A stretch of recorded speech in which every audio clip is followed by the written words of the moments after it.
Okay, so once again, you need to have your calculators out because we're going to be doing equations. These are the main formulas that you'll see right here. And if you have the handout, which you do, you'll see all these different variables. Let's just go through some of these variables and let's go through a few facts about lenses. I want everybody to draw a couple pictures with me. First of all, go ahead and say concave lens, then convex lens, and then draw an arrow. Draw in a concave lens is going to bend like that. And a convex lens, here's my arrow representing my object. And here is the lens. Once again, I draw the second side, even though the first side is the only one you really have to pay attention to.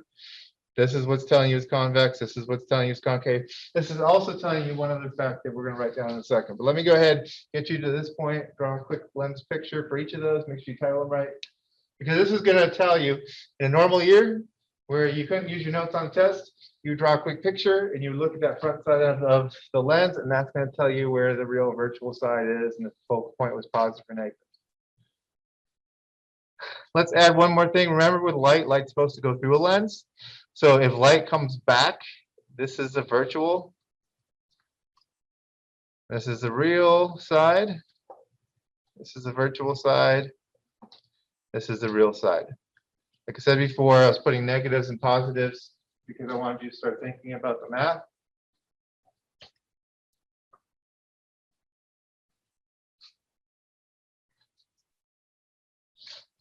And then one other fact. Don't write this in, but just look at what I'm doing right here. The focal point, so the focal point is halfway to, if this was a circle, is halfway to the center, the focal point would be over here. The focal point for a concave lens is going to be negative. So what I want you to write down next to concave lens, put focal point negative. And next to a convex lens, it curves towards the real side, so the focal point is going to be positive. So anytime we're doing math, and we know we have a concave lens, we know that if they tell us the focal length is 30 centimeters, it's going to be a negative 30 centimeters.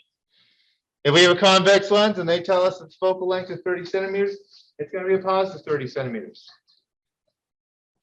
Often they're not going to tell you it's negative or positive. You just have to realize what kind of lens are you looking at? Which way the curve, the front curve where the name's coming from, bends, and that's the direction of the focal point, and that will give you the sign that you have. But for the sake of your math here, if it's a concave lens, its focal point is negative. If it's a convex lens, its focal point is going to be positive. Another fact, just write down somewhere on the side of your page, DO is always positive. That's going to be important here. Because these arrows that represent the object where they start, it looks like it's on the virtual side for this concave lens.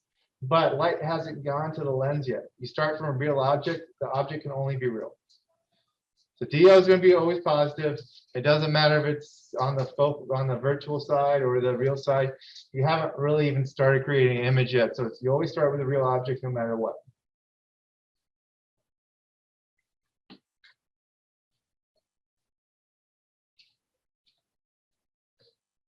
Looks like you got that.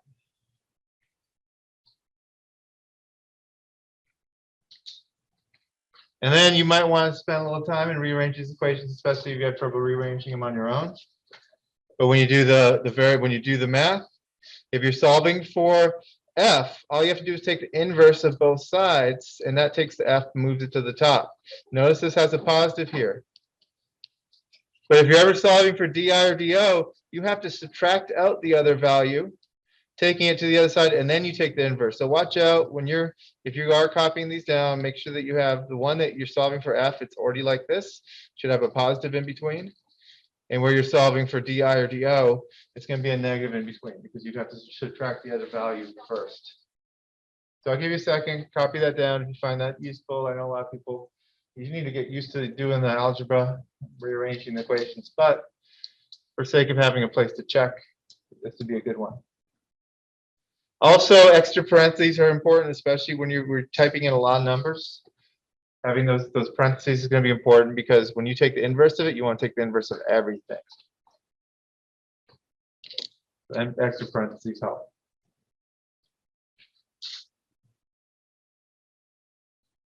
And pretty much today's lesson, we're just going to go through 10 example problems, work through them together.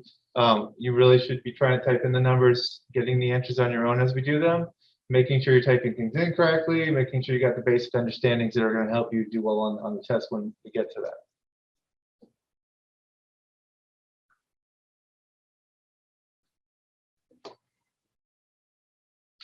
Give me another second to finish that off. If not, the PowerPoint is online for reference for you to take a look at if you're in class.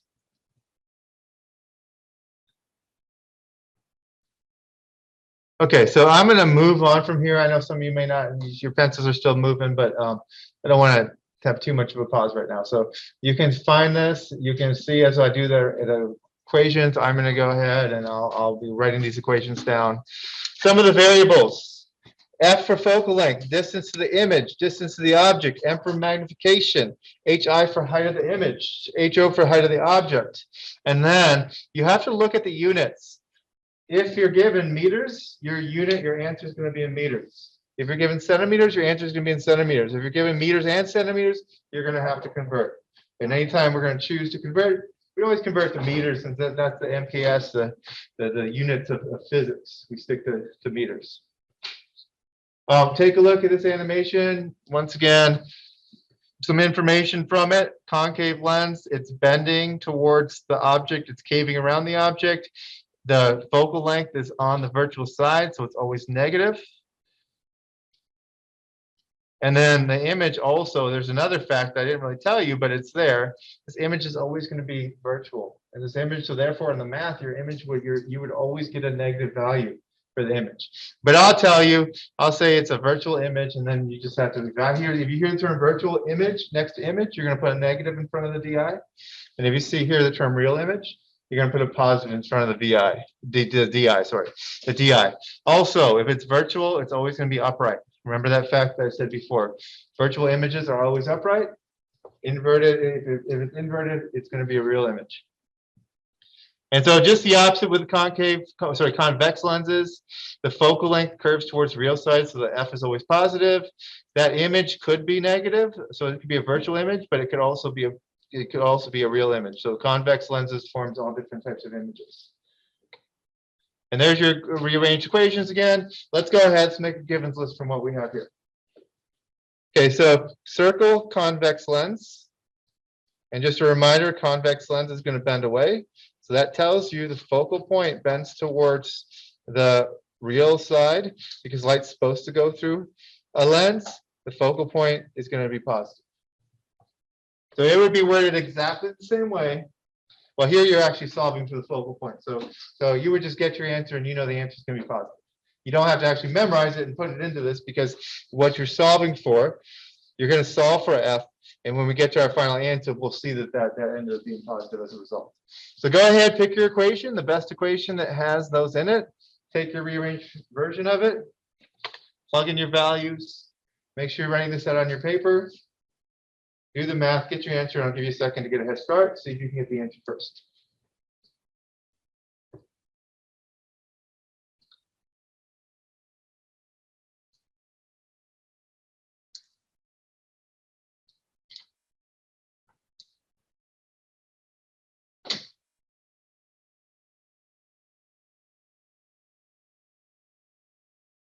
I'm just going to go to the next slide. One's going to make sure you're getting the answer, but I don't want you sitting around with the wrong answer, just in case you did it wrong.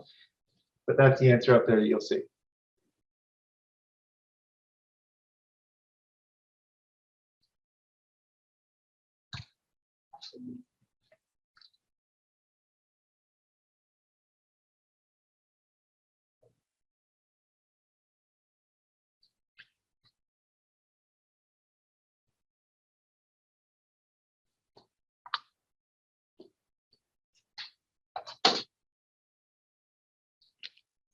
Any questions there? Is that what you got?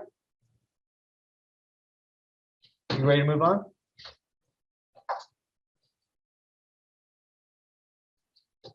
Okay, let's go ahead and get to the next one.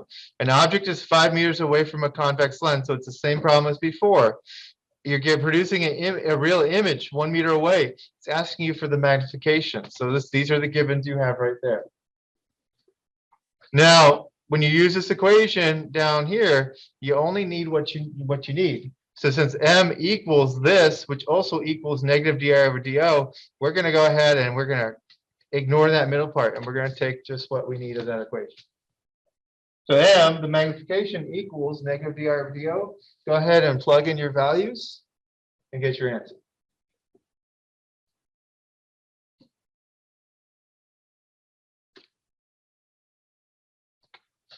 You plug in your values, you get your answer.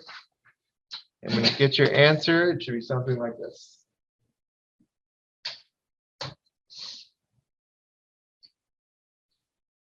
And so you have to understand what that number means. What does a magnification of negative 0.2 mean? First of all, it's negative, so you think that's upside down or upright? It's going to be upside down. It's negative. Is it bigger or smaller if it's 0.2 of its original size? It's going to also be smaller. So it will be reduced. So if the object started off like this, the image produced would have looked something like this. Not like that, like this. About a fifth the size and facing down. That's what this number means. So just make sure you understand what that number means. And also, since it's facing down, it would be a real image. Yes, real images are always upside down. So it tells you a lot in that answer. Okay, let's go ahead. We have a convex lens. Once again, if we had to solve for f, that would tell us some information about the sign of f. We know the object's 6 centimeters away, and it's going to produce a virtual image. Notice that? That's where I'm getting this negative. Underline virtual in the problem before you make that givens list. Because you need to realize when you're coming back and studying for your final, you need to realize where that negative came from. It came from the word virtual. DO can never be positive, can never be negative. The object's always going to be positive, but the image could be virtual. And it's a convex lens. So if we were solving for, like I said before, f is going to be positive, which we're just going to find out when we're done with this problem. We'll have a positive focal length. So plug in, find your equation, plug in your values. Extra parentheses if you're doing it all on one line. Get your answer, and I'll show you the answer in a second so you can check it. So make sure you're trying to get the answer yourself, making sure you get any sort of calculation issues are taken care of before you take your test. With this being the last lesson, it's going to be very important. And I'm just going to go to the answer so that way you have it, so you can check your work. This is pretty much the way the rest of the lesson is going to go. We're just going to keep on getting practice. 10 total questions. We're already done with 3, 7 left. And then you'll be done with this unit. But this unit includes the information from our quest. So it's a pretty large unit. And just talking about the study guide as you finish this problem, if you're working on it. The study guide, what you'll see is the study guide starts off with the last material. And then it jumps back, and I re-give you the study guide from before. So you're going to recognize a lot of those problems because there's no reason to include another study guide. You've had enough time to forget it. If you're doing those problems again, it's going to be good practice.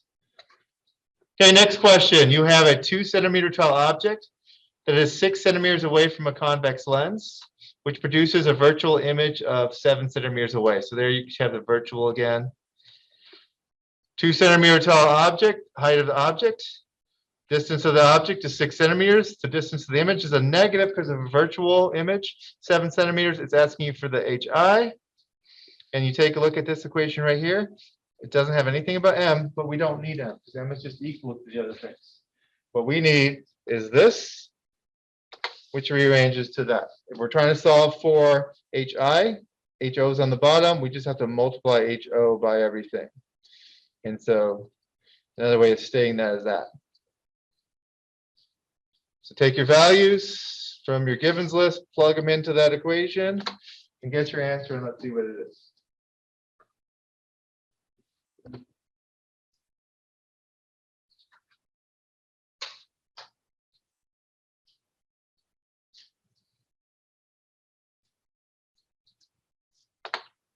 And then look up here when you get your answer and see if that's what you got.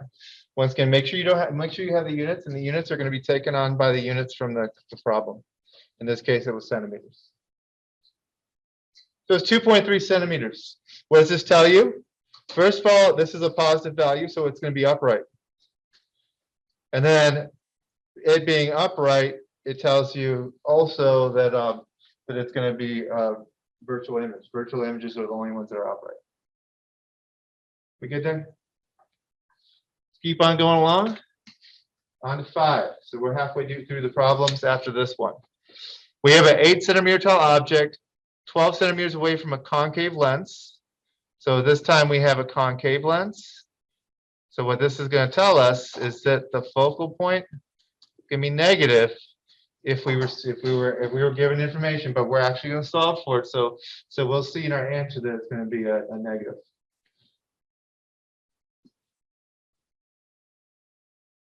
It's asking you for the length of the focal length or the focal length. So we don't need this part for this part of the problem, but it was given to you anyways. I think this problem might run into the next one.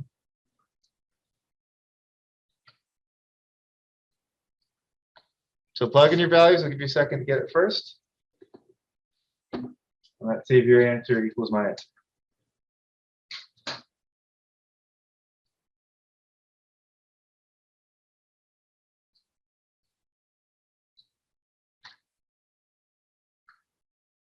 And just as you work that problem, if I was going to measure this out and actually set this up, you'd have a 8 centimeter tall object, 12 centimeters away. So we've been 12 centimeters away from a concave lens. And so that lens would have been like this.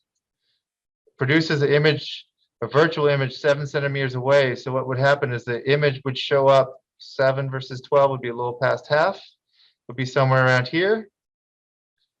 And I don't know much about the height unless I actually drew it out, but it would end up being a virtual image and it would be facing up somewhere around here if I was going to actually do it 7 centimeters away. So that's what we would do. If we did the right diagram, we would draw it out and it definitely would have been that same size because these lenses always produce reduced images. Did you get negative 16.8 centimeters? If you did, good job. Halfway there. Next one. Same information, but now I'm asking you about the height of the image. Nothing about magnification in there, so we're just going to use this version of the equation, rearranged, plug in your values, see what you get. Then think about that number and what that number means.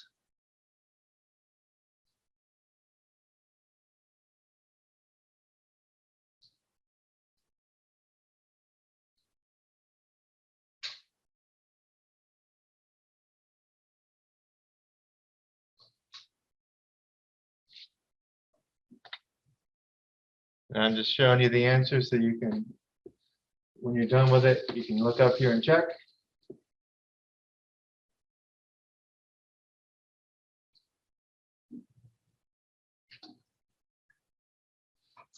So you should have 4.7 centimeters. Is that what you got? You good there? Okay, and so if I was going to go back to this drawing that I did earlier, so this would have been 4.7 versus 8. It would have been just a little smaller, but about a little over half the size of the original object. And if you did the right diagrams like we did in our previous lesson, you'd find that out. Okay, find the image distance. So find the DI when you have a convex lens. So you're going to have a lens that bends away, so the focal length is going to be positive. So what happens here is this object bending towards that direction, that tells you this is positive. If it was a concave lens, that's where it would have been a negative F. You have all information to plug it in. Go ahead and plug it in and get your answer.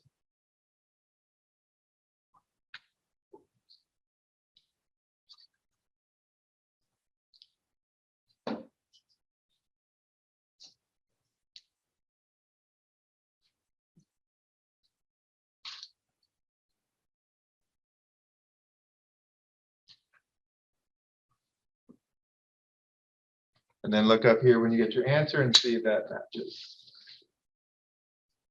And 3 more questions from here.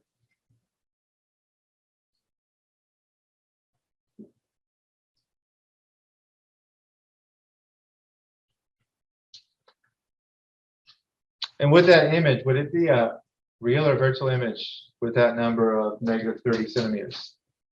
Would it be real or virtual? Yeah, it would be virtual. Perfect. Yeah.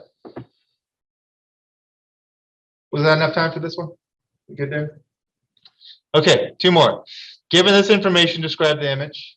So first of all, the negative in front of the DI means it's virtual. Secondly, it's upright because the magnification is positive, and it's 3 times bigger because it's 3. If it was less than 1, it would have been smaller. And if it was negative, it would be upside down. So with the equations that you're given, the math tells you the same thing those ray diagrams from the other lesson tells you.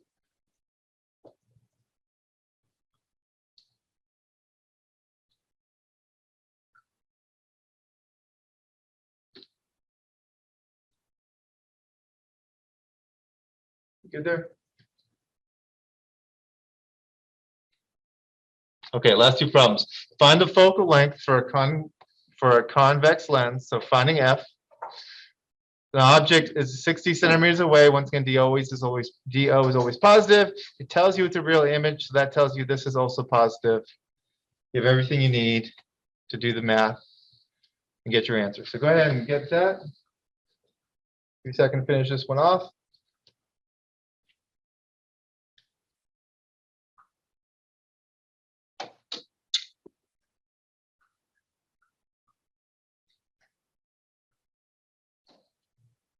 I'll go ahead and put the answer up here so you can not have to wait around again.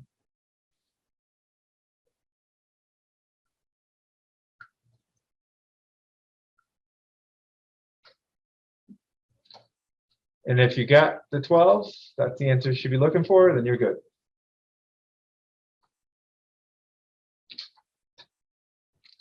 And try to do this last one on your own, and we'll just check the answer in a second.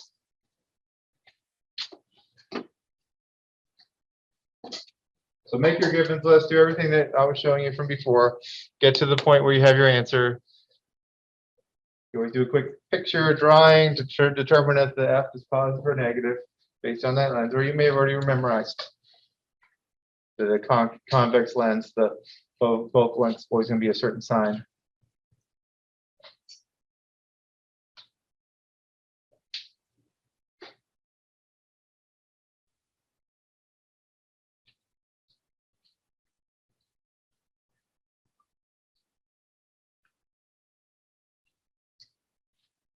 I'm just going to go ahead and put everything up here so you can check it. And when you're done with that, you can get a little head start on your study guide.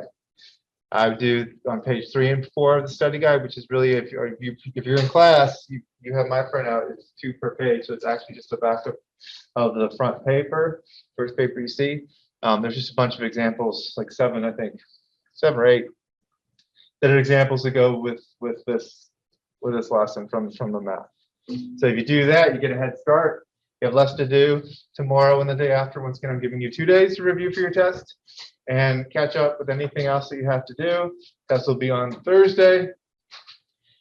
A couple people asked me about the project. All the on-time projects are already in the grade book.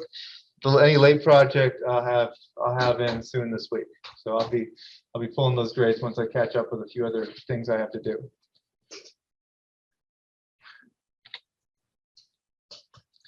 So if you're at home, you can head out. Once again, it's still early. You have time. You can save yourself having to do work later on by if you look at the study guide that is on there on today's announcements. You can take a look, and it's on the 3rd and 4th page of the actual file.